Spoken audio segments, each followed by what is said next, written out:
உறவுகள் அனைவருக்கும் வணக்கம். சத்யா, அந்த ஹோட்டல் இருக்குல்ல, அங்கே போயிட்டு எல்லா ஃபைனான்ஸ் முடிஞ்சிருச்சு. அவங்க எல்லா காசும் கொடுத்துட்டாங்க. அதனால அவங்க கொடுத்த பத்திரத்தை வாங்கிக்க சொல்கிறேன். அவர் நேரம்னு சொல்லிட்டு ஃபாரின் போயிட்டாராம். இப்போ வந்துட்டாருன்னு சொல்கிறாங்க. வச்சுக்கப்படாது, நீ வீட்டிலே போய் கொடுத்துறியா அப்படிங்கிறாங்க. சரிங்க சார் அப்படின்னு சொல்லிட்டு அந்த பத்திரங்களை வாங்கிக்கிறாங்க.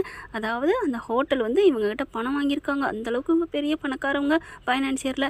அடுத்து இன்னொன்றுப்பா, நமக்குள்ளே எந்த ஒரு வரவு செலவும் இல்லை அப்படின்னு நானும் ஒரு சைன் போட்டு தரேன், அவர்கிட்டே ஒரு சைன் வாங்கிருங்க, எல்லா கணக்கும் முடிச்சாச்சுன்னு அப்படின்னு இன்னொரு பத்திரம் கொடுக்குறாங்க. சத்யாவும் அதை வாங்கிக்கிட்டு கிளம்புறாங்க. அதாவது சிந்தாமணி புருஷன் தாங்க அந்த ஃபைனான்சியர் ஓனரு. அடுத்து இதை வாங்கிக்கிட்டு போகிறாங்க அந்த ஹோட்டலுக்கு. ஹோட்டலில் போய் கொடுக்க போகிறாங்க. கரெக்டாக அந்த ஓனர் அப்பவும் அங்கே இல்லை.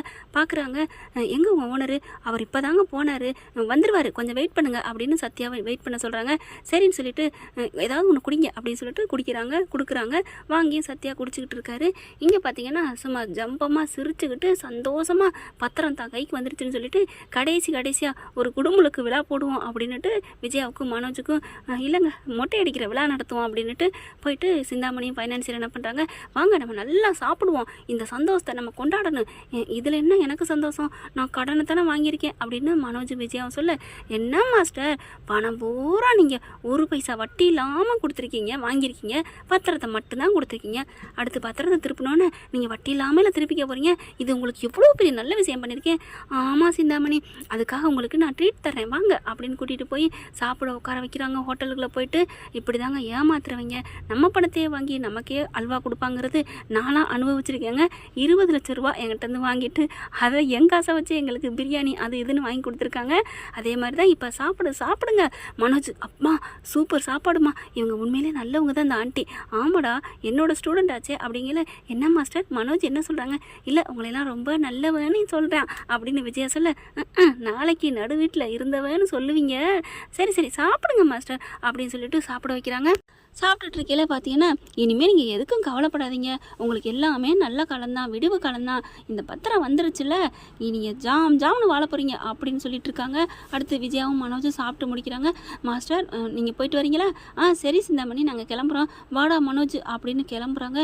இதையெல்லாம் கேட்டுக்கிட்டு இருக்காரு அங்கே சாப்பிட்டுட்டு இருந்தவர் நம்ம சத்யா. என்னமோ பேசிகிட்டு இருக்காங்களே, ஒன்றும் புரியலையே அப்படின்னு சொல்லிட்டு இருக்காங்க. பார்க்குறாரு, அவங்க போன கையோட பத்திரத்தை எடுத்து சிந்தாமணி சிரிக்குது.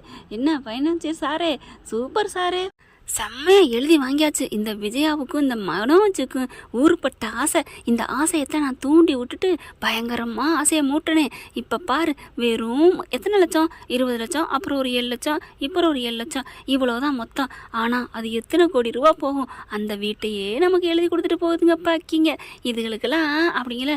சரிங்க மேடம், எனக்கு ஏதாவது உங்களுக்கு இல்லாததா, இந்தாங்க எவ்வளோ பெரிய வீடை எனக்கு நல்லது பண்ணிக்கிங்க, 10 லட்ச ரூபா வச்சுக்கோங்க அப்படின்னு கொடுக்க, சத்யா அப்படி பார்க்குறான். மாஸ்டர் இன்னும் வேறு யாராவது இப்படி எழுதி வாங்கணுமா அப்படின்னு கேட்க, என்னது மாஸ்டரா? ஆமாம் மாஸ்டர், எனக்கு நீங்கள் மாஸ்டர் தானே அப்படின்னு சொன்னோன்னே சிந்தாமணி பார்க்குது. என்ன ஃபைனான்சியர் சார், விஜயாவை மாஸ்டர்னு சொல்லி நான் ஏமாத்தினேன், அதே மாதிரி இப்போ என்ன மாஸ்டர்னு சொல்லிட்டு என்ன எதுவும் ஏமாத்துறதுக்கு பிளானிங் இருக்கா? ஐயோ மேடம் அதெல்லாம் இல்லை, சும்மா சொல்லி பார்த்தேன் மேடம் அப்படிங்கிறாங்க. பரவாயில்ல நீங்கள் சொல்லிக்கங்க, ஆனாலும் நீங்கள் தைரியமான ஆளு மேடம் அப்படிங்கிறாங்க. என்ன விஜயான்னு பேரை சொல்கிறீங்க? ஆமாம், இனிமேல் இந்த பொம்பளைலாம் என்ன மாஸ்டர் சொல்லிக்கிட்டு நான் எதுக்காக அந்த பொம்பளைகிட்ட போய் சேர்ந்தோன்னா அது முடிஞ்சு போச்சு, அம்பிடித்தேன், அது வந்து எச்சலை மாதிரி தூக்கி போட்டாச்சு அப்படிங்கிறாங்க. அப்படியே நீங்கள் சாப்பிடுங்க, இந்த பத்திரம் வந்துருச்சு, ஐயோ ஜாலி அப்படின்னு சொல்லிட்டு ரொம்ப சந்தோஷப்பட்டுக்கிட்டு அப்படியே வைக்கிதுங்க. பார்க்கவும் எடுக்கவும், ஹேண்ட்பேக்கில் வைக்கவும் பார்க்கவும், அடி பாவிகளா இப்படி ஒரு மோசம் நடந்துட்டுருக்கே அப்படின்னு பார்க்குறாங்க. கரெக்டாக ஒரு அந்த கையெழுத்து போடுற பத்திரம் இருக்குது பார்த்தீங்களா, அதை எடுத்து கையில் வச்சுக்கிட்டு இருக்காரு. என்ன பண்ணலாம் ஏது பண்ணலான்னு யோசிச்சுக்கிட்டு இருக்காங்க. இவங்க சாப்பிட்டுட்டு அப்படியே ஒரு குடிச்சிட்டு இருக்காங்க. கடைசியாக கூல்ட்ரிங்க்ஸ் வாங்கி அது குடிச்ச கையோட அப்படியே கொட்டி போயிடுது. என்னப்பா ஒழுங்காக பார்த்து சர்வ் பண்ண மாட்டியா அப்படின்னு திட்டுறாங்க. சரிங்க மேடம் போய் கை கழுவிட்டு வாங்க அப்படிங்கிறாங்க. போயிட்டு வாஷ் பேஷனில் போய் பண்ணிட்டு வர்றாங்க. அதுக்குள்ளே அந்த ஹேண்ட்பேக்லேருந்து நம்ம சத்யா முத்துவோட வீட்டு பத்திரத்தை எடுத்துக்கிட்டு சும்மா அந்த சைன் போட்டு வந்தாங்களே, அந்த பேப்பர் கொடுத்து விட்டாங்களே பத்திரம், அதை எடுத்து உழுக்க வச்சுட்டு அங்கேருந்து நவந்துடுறாரு சத்யா. இங்கே இவங்க என்ன பண்ணுறாங்க, ஃபைனான்சியரும் சிந்தாமணியும் நல்லா சந்தோஷமாக கிளம்பி போயிடுறாங்க. அடுத்து நேராக அக்காவை தேடி போகிறாரு. முத்து மீனா எல்லோரும் இருக்கிறாங்க. அங்கே மாமாவும் இருக்கார். இங்கே நடந்ததெல்லாம் சொல்கிறாங்க. இந்த மாதிரி போனாங்க மாமா அப்படின்ட்டு. என்ன எதுக்கு போனாங்கன்னு தெரியலையே அப்படின்னு பேசிகிட்டு இருக்கல சத்யா போகிறாரு. அக்கா எதுக்கு போனான்னு எனக்கு தெரியும், நான் சொல்கிறேன் அப்படின்னு சொல்லிட்டு பத்திரத்தை எடுத்து கொடுக்குறாரு. பார்த்தோன்னா ஆடி போகிறாங்க. இது நம்ம வீட்டு பத்திரமாச்சே, சத்யா உனக்கு எப்படி கிடச்சிச்சு அப்படிங்கிறாங்க. அப்போ அங்கே நடந்ததை பூரா சொல்கிறாங்க. நான் நினச்சேன், நான் தான் சொன்னேனுங்க அப்படின்னு மீனா சொல்கிறாங்க. அடி பாவி சிரிக்கி மவளே, ஏன் வீடுன்னு சொல்லிட்டு ஒட்டுமொத்த வீடையும் அந்த மனோஜ் பயலுக்காக முட்டா பயலுக்காக தூக்கி கொடுத்துட்டாலே. ஐயோ எவ்வளோ பெரிய தைரியம் இருந்தால் இந்த மாதிரி வேலை பார்த்துருப்பா. ஐயோ போச்சே வீடு போச்சே அப்படின்னு சொல்லிட்டு அப்படியே நெஞ்ச பிடிக்கிற மாதிரி வருது அவருக்கு. அப்பா அதெல்லாம் நினைக்காதப்பா, அதான் சத்யா காப்பாற்றிட்டேனப்பா நம்ம வீட்டை.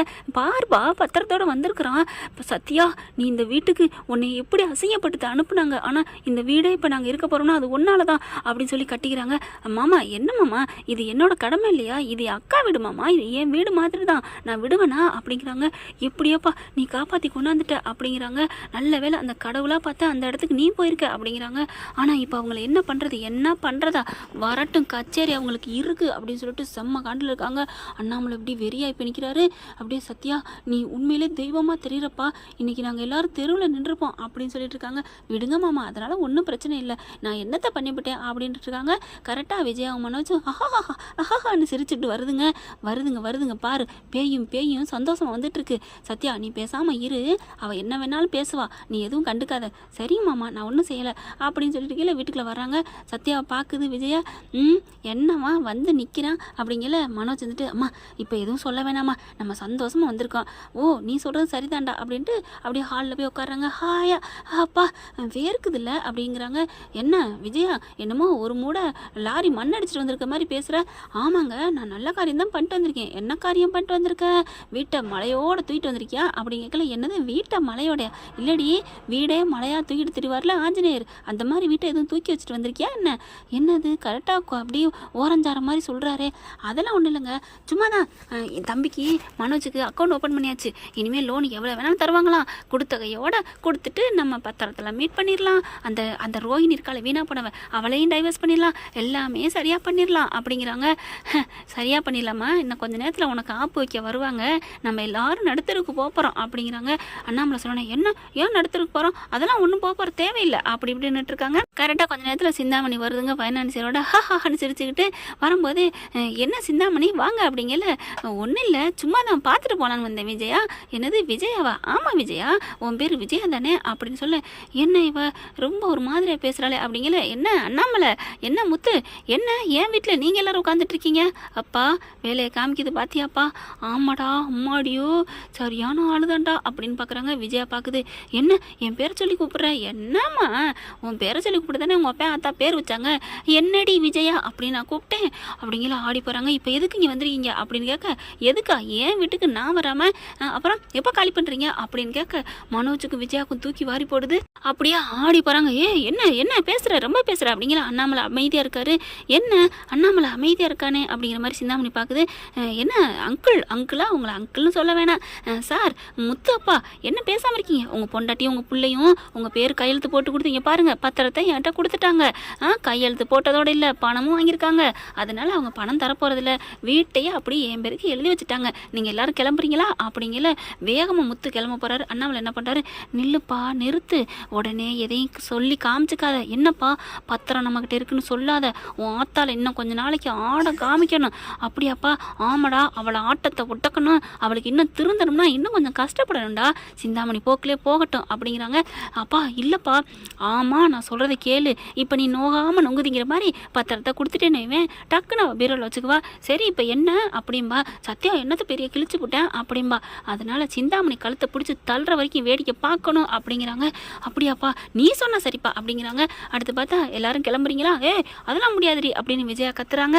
கிளம்புங்க வெளியில அப்படின்னு கத்தையில விஜயா வருது. அண்ணாமலை பார்க்குது. ஏங்க நீங்கள் ஏதாவது பேசுனீங்கன்னா என்ன பேசுறீங்கன்னு உங்கள் கருத்து எனக்கு தெரியும், ஆனால் ஒன்றுமே சொல்லாமல் இருந்தா என்ன சொல்கிறீங்க என்ன நினைக்கிறீங்கன்னு புரியலைங்க அப்படிங்கிற. அதுக்கு அண்ணாமலை பேசாமல் இருக்காரு. என்னம்மா நினச்சிருங்க அப்படின்னு அண்ணாமலை காலில் விஜயா விழுகிறாங்க. அப்படியே நிற்கிறாரு. முத்து அப்படிங்கல. நான் ஒன்றும் சொல்லலம்மா, ஒன்றும் சொல்லலை, பையன் சொல்லி பையனுக்காக வீட்டே தொலைச்சிட்டு நிற்கிறீங்களே, ஐயோ தெரியாமல் பண்ணிட்டேனே, அடி பாவி பாதகத்தி அப்படின்னு சிந்தாமணி போய் விஜயா அடிக்குது.